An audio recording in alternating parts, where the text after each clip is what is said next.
Tonight, well, you know that I love horror anthologies, and I have a few to present to you tonight, plus a really funny lampoon. And ladies and gentlemen, there's never been a time more when the world of politics is bleeding over into the world of movies. So I have several commentaries to let you know what's going on behind the scenes. All that and a whole lot more for you. A cinematic class is about to begin. Your professor is in.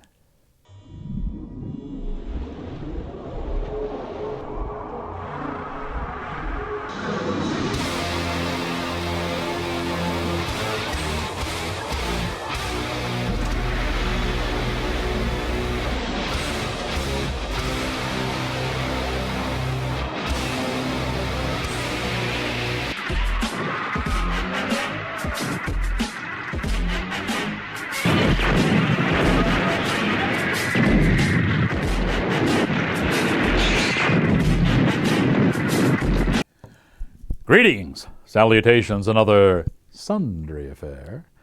I am your cinematic professor and purveyor of truth in movies. And ladies and gentlemen, I said in the teaser intro that I didn't think that there was so much of a bleed over between the world of politics and the world of movies before. I'll put that in a bit of a check. Certainly during World War II, the land of politics and the land of movie makers meshed rather well. The difference then was that I think both camps were on the same side. And today, I don't think they are in a lot of circumstances. And as a result, the differences between the two are extremely glaring. Let me start off by talking about Asian hate, okay? You have to understand the mindset of Hollywood. Okay, for decades, they have socially engineered Western civilization through their movies. Right now, they think they can do the same over in China. It doesn't work that way, ladies and gentlemen. China is not going to fall ploy to this like we did over here in America. Yet Hollywood is determined to do it. Rather than shift the emphasis of their movies, they still want to stick with that woke agenda, and they want the Chinese box office to accept it in their films. They are outraged that the Chinese government would think about censoring all these important social constructs. How naive can you get? This is a losing battle, folks. In fact, Hollywood is so anxious about it that it has started its own version of Asian hate. Believe it or not, it is coming out with a myriad tales and stories and protests about how the Chinese government has no right to censor its movies. Yeah, they do. It's the Chinese government. They can pretty much do what they want over there. And Hollywood is in this, and as a result, they have done exactly the opposite of what they wanted. A while back, they had a month put aside to celebrate Asians in filmmaking, and now they have a concentrated effort to attack the Chinese government and the Asian market for censoring what it thinks are important social memes. This is going to get very, very interesting, and I don't think they're going to be able to find the Chinese government will comply with their ideologies. Hey, let's turn on to some movies here. I'm about to upset a lot of people. I hate runners. People who run all the time. These people are as annoying as hell. I got to tell you, even the cameraman's laughing now. See, I told you. Runners are like vegans. They constantly have to tell you they're runners. And they have to brag about their lifestyle. And they have to detail how they're superior and you're not. Meanwhile, if you go and look at all the different sports, most of the people who die young in their sport are runners. That's just the way it is, okay? So I got to tell you, I laughed until I fell out of my chair with a movie called Marathon. I have a feeling the folks who made Marathon don't really care for runners either. And they have lambasted these people. Let me give you the names of some of the folks involved in this as we go along here. It was written, directed, and edited by Keith Strassrow and Anthony Guibaldi. These guys have really... What we have is we have a marathon. Okay, and first off, this marathon is run in Arizona in the middle of the desert in the summer. So we're off base already. And what they've done is they've done this as a documentary. They've even shot it in documentary style. So it is what they call a mockumentary. And they've taken specifically 5 characters. There are more, but the main 5 to represent different aspects of these folks who are obsessed with running.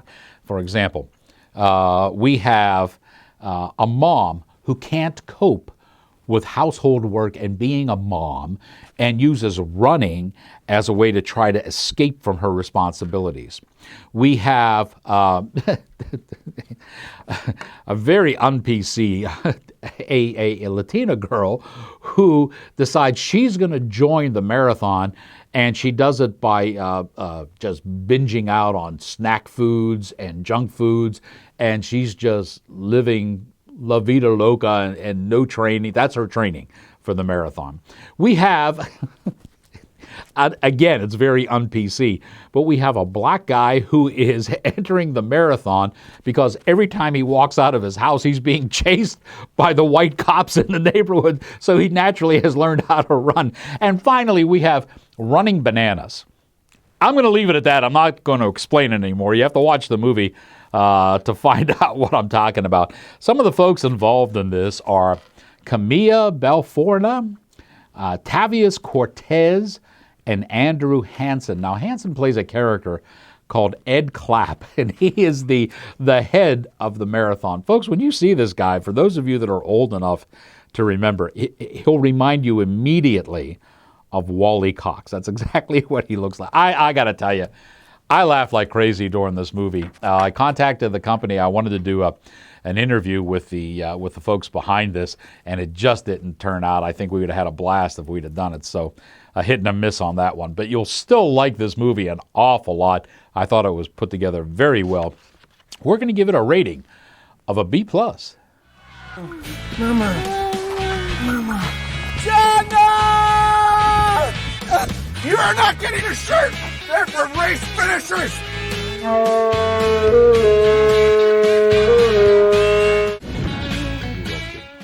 You know, we have a brand new holiday. That's right. Juneteenth apparently is a celebration of when word of the Emancipation Proclamation finally reached all the way across to Texas, and the last slaves who were in Texas were told that they were now free men, okay? And that's what the holiday celebrates. Not the original Emancipation Proclamation, which would make sense, but rather when Texas heard about it, for some reason, this is what's going to be celebrated. Now, a lot of people are happy with this because they say, you know what, it's an extra paid holiday that we have off, so I don't care about it. Let's take it. But there's something insidious going on here, okay? The concept originally with Juneteenth was to have Juneteenth replace the 4th of July. You're saying, whoa, Professor, I don't remember that. Well, go back and look it up because the articles are still on, and the quotes from various mayors and governors and senators are still online. They haven't been taken down yet. And you could read about it, where Juneteenth is the more proper way to celebrate our nation than the 4th of July. That's not going to go over well at all. Why do I bring up this political stuff? Well, because Hollywood has taken the side of the Juneteenth people. All right? We have been getting directives from major studio heads saying that they want their movies, patriotic movies, to push the Juneteenth agenda above and beyond the 4th of July agenda, so that movies now will show more Juneteenth celebrations than they will fireworks in the sky, which is the more traditional 4th of July. Here again is another case of Hollywood trying to put together social constructs for social engineering. I don't think this is going to work. I think it's really a bad move. And you should be aware of it. And also, you should be aware that the more you tolerate, the more you will get of what you tolerate. And also keep this in mind. We celebrated Juneteenth just a few weeks ago. And so far, our national holiday, newly formed, of Juneteenth is the only national holiday that was celebrated by riots, murder, and physical harm to people. Now you think about that for a while. All right, let's get on to this. You know, I really enjoy horror anthologies. I've always said that if one story is kind of lame, you've got other stories within the context of the movie to kind of pick it up. Well, let's go back up to Canada. They have come down with a movie called Final Ride. This is the exception to the rule, folks. I usually like anthologies, but this one is pretty lame. It was written, I get my specs right so I get this all right. It was written, directed, produced, and edited by Mikey McMurran. And what Mikey has done is he's presented us 3 different tales. One tale involves demonically possessed exercise tape, but an old exercise tape, like from the 70s. The other story has to deal with a tattoo, a spreading tattoo that, believe it or not, has ties to the 4 horsemen of the apocalypse. And the third story is the envelope story. It's the story that runs and keeps the other 2 stories together. And this one, folks, it's not even a horror story, okay? It's the running glue or envelope, if you will, is that there's a serial killer out there. And what the third story turns out to be is a woman empowerment tale, how the girl who was on her final ride comes across this serial killer and gets her comeuppance and manages to save all of womankind through, it's like a woman warrior revenge thing. It doesn't even fit in with it at all. Let me give you some of the stars that are in this. Keegan Chambers is in this, Annette Wozniak, and Matt Chisholm. As I said, it's made up in Canada. And McMurran he's got kind of a bad show here. First off, the dialogue in this is absolutely lame. I know Mikey wrote it, but next time he really needs to get some help from a dialogue coach on this. Some of the video in this thing looks like it's shot on a phone. All right, that's how poor the quality is. So they either had a really bad camera or they actually did shoot some of this on a phone. And finally, the audio is really second rate. You can tell when you have bad audio because when people talk, it sounds like they're in a tin can. That's exactly the way the audio is on this movie. So not only are the stories kind of sketchy, but the technical aspects of this movie simply aren't very good at all. It's largely disposable. We're going to give it a rating of a D. And of course, with all things monstrous, we'll turn this over to the nation's only prehistoric film critic, Rex Root. Thankfully, for Canada and the world, it's final, and there won't be a second ride. Come on, let's do it. I have just the one.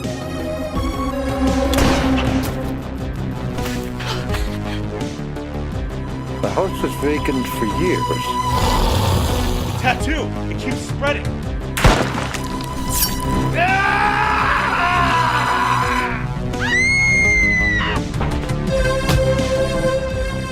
want to know is what happened in this house. Pride Month, and what the Hollywood studios did, mostly the major studios like Disney and Warner Brothers and Universal, what have you, but even some of the smaller ones like Lionsgate, they flooded, this is what you get for being a bona fide critic, I guess, they flooded my business email with highlights of people who work for them who are members of the LGBTQA plus group, okay? And they would say, so-and-so has been with us for X number of years, they do this, they're very good at their work, yada, yada, yada, yada. Okay, that's all well. I mean, some of these things were absolutely ridiculous. Like the one girl had a descriptive title that went 2 lines, and after you've read the 2 lines, you realize, hey, all she's doing is getting coffee for everybody in the morning and at the meetings, and that's basically it. But this was their way of pushing, to show that they're doing their part. The studios are for Pride Month. Okay. There must have been at least a dozen of these emails in my inbox every morning. That's how many they sent out. Now, I want to draw a contrast here. This doesn't surprise me. Okay, throughout the entire American nation, the amount of people who belong to the LGBTQA plus group is just under 4%. But in Hollywood, that number jumps to 87%. So I can certainly understand why I was flooded with so many of these emails. The contrast is that June wasn't just Pride Month. June was also Christianity Month. And in all the month of June, there was not one release from any studio at all celebrating Christianity Month. Again, you will always have more of what you tolerate. And when you can't tolerate things, what better way than to get by yourself, get alone, and have a little guy time? Hey, this is for guys, all right? This is not for anybody who belongs to the other 57 genders. It doesn't fit in that way, all right? We're talking about the House of Fairuza Cigar Lounge. 2 floors of man cave. And Sam does an interesting thing down there. Once a month or so, he has like bourbon tasting parties, with different bourbons, and sometimes it'll be scotch, so that you go down to the party and wow, there are some amazing libations down there that you can sample, and some titles or names that maybe you never even heard of before, that you now can expand your horizons, so to speak. Fine cigars, all kinds of things to do. I have never gone down there and had a bad time. Never have. And we're going to be heading down there again soon for a 4th of July celebration. So it's just a great time. And you can also get yourself all kind of dolled up and looking good from the barbershop section of the House of Fairuza. This place is located on the corner of Drake Road and South Park Road, right across from the Ruth Fred Market. Great place to be. You can look your best, and then you can feel your best too. I'm telling you, anything you can think of in this lounge, you'll find it down there, and you'll be able to have a good time with it. That's the House of Fairuza, Barbershop and Cigar Lounge. There's a number you can call them down there. Call Sam. Talk to Sam. He owns the place, and tell him I sent you along. He'll be sure to take real good care of you. Let's get back to some movies. I told you I had a couple of anthologies, and this one is called Future Fear. Now, there are stories in this that are, again, we have an envelope, something that kind of holds all the stories together, bookends, if you will. And the bookend story is about a future archaeologist, like a future Indiana Jones, except it's female, okay? And she is discovering these elements from our time, which would be her past, her great past, and they're revealing aspects of the horror elements in the society and what have you. Okay, so that's what serves as the bookend. Let me tell you, when you watch these stories, what you're going to get. Number one, you're going to get a guy who can't use a gun, all right? He has no idea how to use a gun. Look, folks, use your imagination. Let's say this pen is a gun. If I'm sitting here and there's a gun on a table in front of me and I've got some monster running at me at full speed, I think I'm going to be able to figure out rather quickly how to pick it up, and maybe take the safety off and then aim and shoot. And you might have to pull the slide back if it's, but this gun was a revolver, so you don't even have to do that. He can't figure out how to use the gun to shoot this monster. So you get that in one story, okay? This is gross. You get a burping spider madam. I'm not even going to try to explain it. You have to watch the movie in order to see it. You get a reflective demon. That's pretty cool. You get some really bad accents. These people are trying to pretend they're from other countries, and it doesn't work. You get a very beautiful death. That was interesting. And you get an isolation game show, which is kind of a variation on a theme from an earlier movie this year, but it works out pretty good. Hey, the writer and director of this movie was Ken May. And he's done an okay job, but basically with those items that I mentioned before, they drag the movie down a little bit, and it might not be as grotesque, if you will, as Final Ride, but boy, it's really pushing the envelope here. The stars in this movie are Caleb Von Cola, Otis Johnson, and Raven Ebner. We're not going to give it a D, but we are going to give it a C-. And once again, we turn to the nation's only prehistoric film critic. Here's Rex Real. Would have been better without the rabbit. A beautiful death.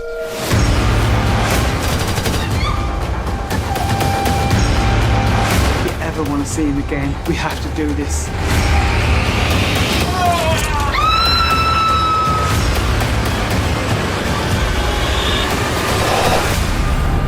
I've been telling you about how all of this political nonsense is bleeding over into Hollywood and the studios, and how, as a bona fide film critic, I am privy to all of these machinations that are going on behind the scenes, and some of it is exceptionally frustrating.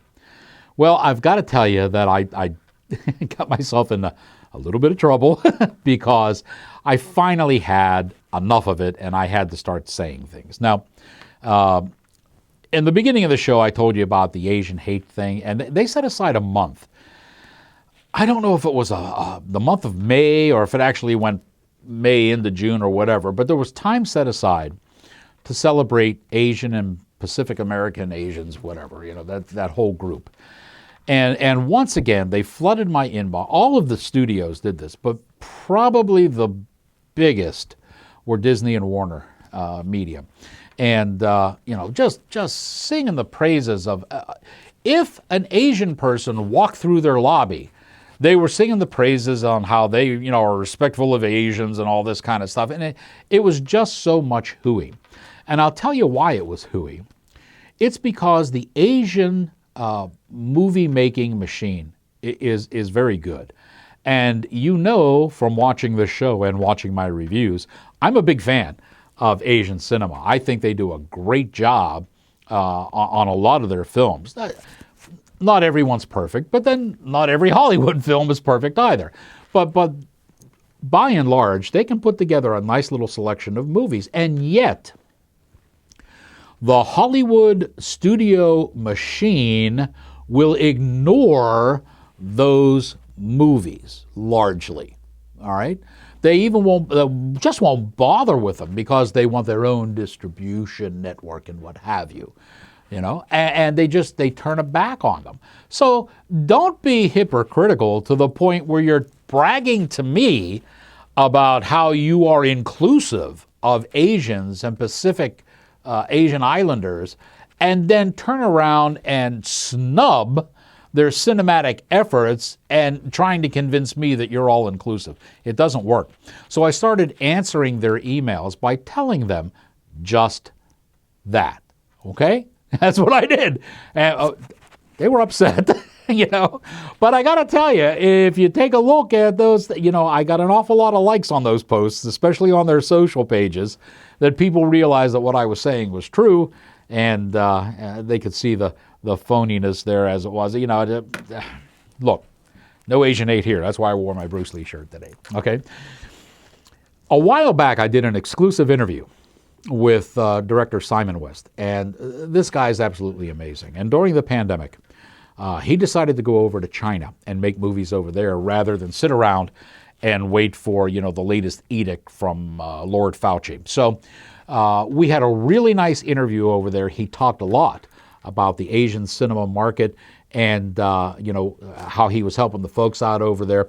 It's a really good interview, and it does an awful lot more for celebrating Asian cinema than all the PR nonsense that these studios put out. Trust me when I tell you this. You can find my exclusive interview on, I think it's still up on all of the social sites. We are on Rumble, which is always unedited and uncensored. We're on YouTube. We're on Facebook. We're on Parler, but Parler seems to be up one day and down another day, so I'm not exactly sure what's going on there. And we just joined MeWe. Now, I don't think the interview with West, I don't think I've run that up on MeWe yet, but we're there anyway. You can find the interview with Simon West. Probably your best bet is going to be Rumble, because that's the one that's unedited.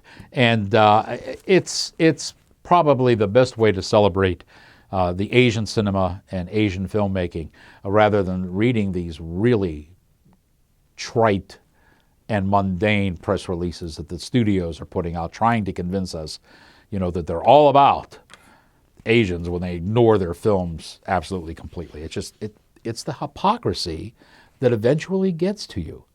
And as I've said all through the show, you will always get more of what you tolerate. And I just had enough of it, and I said, that's it. Speaking of that's it. I need to take a couple of weeks off, and hopefully by the time I come back, all this political mumbo-jumbo will have been washed away. I'm going to take the time off to celebrate America on the 4th of July. I'm going to do it with family and friends, and I would say to all of you, do the same, because this is still the greatest country in the world.